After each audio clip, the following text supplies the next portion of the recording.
Government employees కి మళ్ళీ ఏదో ఆఫర్ పెట్టినారంట. గవర్నమెంట్ ఎంప్లాయీస్ కి వచ్చేసి మన దగ్గర సియారామ్స్, అరవింద్, గీజా కాటన్, టిష్యూటీ, విల్లా విటాలియా, సోప్తాస్ ఇవన్నీ ఆల్ బ్రాండ్స్ ఉంటాయి. ఆల్ బ్రాండ్స్ ఉంటాయి. బ్రాండ్స్ కదనా, సగం రేట్, సగం డబ్బులు కడితే సగం మళ్ళీ 5 నెలలు ఇన్స్టాల్మెంట్ 20,000 రూపాయలు బిల్ అమౌంట్ అయింది అనుకో. 20,000 బిల్ చేస్తే 10,000 కట్టి సరుకు తీసుకొని పోయి మిగిలిన సగము 5-6 నెలల్లో 5 మంత్స్ ఇన్స్టాల్మెంట్ కట్టుకోవచ్చు ఉంటుంది. అది ప్రైవేట్ వాళ్ళకి కూడా గవర్నమెంట్ వాళ్ళకి ఒకటేనా? గవర్నమెంట్ ఎంప్లాయీస్ ఒకటే. మన దగ్గర బ్రాండ్స్ వచ్చేసి సియారామ్స్, అరవింద్, టిష్యూటీ, విల్లా విటాలియా, సోప్తాస్, గీజా కాటన్ ఆల్ బ్రాండ్స్ ఉంటుంది.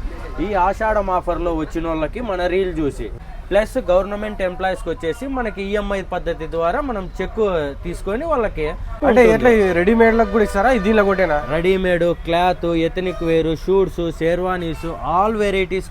ఈ షాప్ లో ఏం తీసుకున్నా కూడా ఆషాఢం సందర్భంగా ఈ బంపర్ ఆఫర్ అయితే మన పద్మ టెక్స్టైల్స్ వాళ్ళు లాంచ్ చేశారు. గవర్నమెంట్ ఎంప్లాయీస్ మాత్రమే ఈ ఆఫర్. ఎగ్జాంపుల్ ఇప్పుడు 1 lakh బిల్ చేశారనుకోండి, 50,000 మీతో ఉంటుంది. 50,000 పే చేసి మిగిలిన 50,000 6 కంతుల్లో మీరు మిగిలిన అమౌంట్ అయితే పే చేసుకోవచ్చు అండి. దానికి లీగల్ ప్రూఫ్స్ ఉంటాయి కదా, మామూలుగా బయట ఎట్లయితే ఇస్తారో అంటే ప్రామిసరీ నోట్లో సైన్, ఇలాంటి చెక్స్, ఎంటీ చెక్స్, ఇలాంటి లీగల్గా బయట ఎలాగైతే మీరు ఈఎంఐలకి తీసుకుంటారో అలాంటి ప్రూఫ్స్ మాత్రం సబ్మిట్ చేయాల్సి ఉంటుందండి.